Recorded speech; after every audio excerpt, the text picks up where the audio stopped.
So don't let this story lull you into believing that Jesus is talking about being friendly to everyone. The point has more bite to it than that. Jesus is asking the expert in the law to treat not just his friends, not just the people in his town, or folks stranded on the road as neighbors, but to treat the very people he despises or dislikes or makes fun of or even hates as neighbors. In a word, love your enemies. The story of the Good Samaritan is a lesson on how the law of Moses is to be understood and lived out in the most difficult of relationships. The point of Jesus' parable is this: anytime we refuse to stop and help and be a friend to someone in need, then we are committing the sin of the priest and Levite on the Jericho road. But then a third person happens down that road, and this individual, as it turns out, is not just a Jew, but a Samaritan. The Samaritan stops and tends to the victim's needs, applies first aid, puts oils as a disinfectant on the wounds, bandages him up, and takes him to a nearby inn. There he leaves him, but not before paying his bill.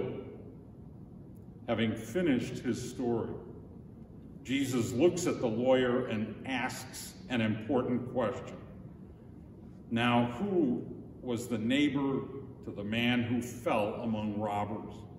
Well, of course, you couldn't possibly miss the point. The lawyer responds, the one who showed mercy. Now, a very interesting thing has happened. A lawyer has asked a question which in effect says, what is the outer perimeter of my responsibility? At what point am I no longer liable? Where does it cut off? In effect, he is asking, where can I quit loving?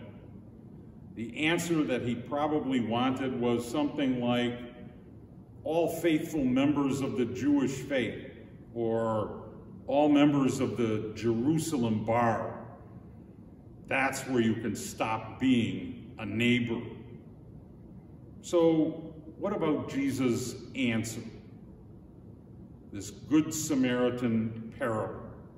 Jesus is in effect saying, look, you're asking the wrong question. The real question is not, who is my neighbor? Doesn't make any difference who your neighbor is out there. The question is, who are you? The question is not, who is my neighbor? The question is, am I a neighbor? The person who has the love of God within them will respond with compassion to human suffering wherever they find it. Mercy, mercy for another human being is not qualified by race or status or religion or any other barrier that society wants to put up. This Pharisee was looking for where he could stop loving. It was Jesus who said, look, it's sharing love that makes a person a neighbor. You define it in terms of the center and not the circumference. This past winter, my son, Michael, a pediatric radiologist by training, went to pick up a pizza that his family had ordered at the Casey's near where he lives. As he waited in the line to pay for his order, the man in front of him suddenly collapsed into unconsciousness. Michael immediately knelt next to him on the floor and began to render medical assistance. Interestingly, as my son related this incident to me not long after it had taken place, His ability to remember nearly every detail of it was uncanny. Who else was in the store? What the clerk said to him? What he said to the clerk? How many police officers arrived? When the paramedics came and what they did? Even things that were said and done after the man who subsequently survived was rushed to the hospital. And yet Mike could recall no personal details about his convenience store patient, not his age, not whether he had ever seen him before, nothing. In fact, his answer to any of these questions along those lines was the same in every case.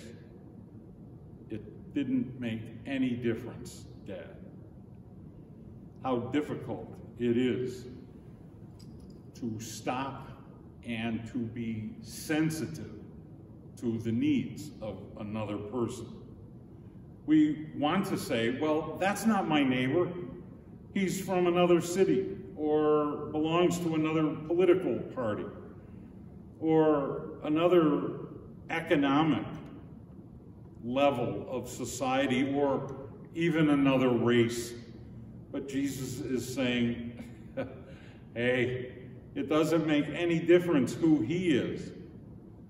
If we are people within whom the love of God dwells, then we will respond with compassion to those whom we pass on the roadside of life. The young Pharisee asked, how can I love my neighbor if I don't know who he is? Jesus replied, it's not who he is, it's who you are. Amen.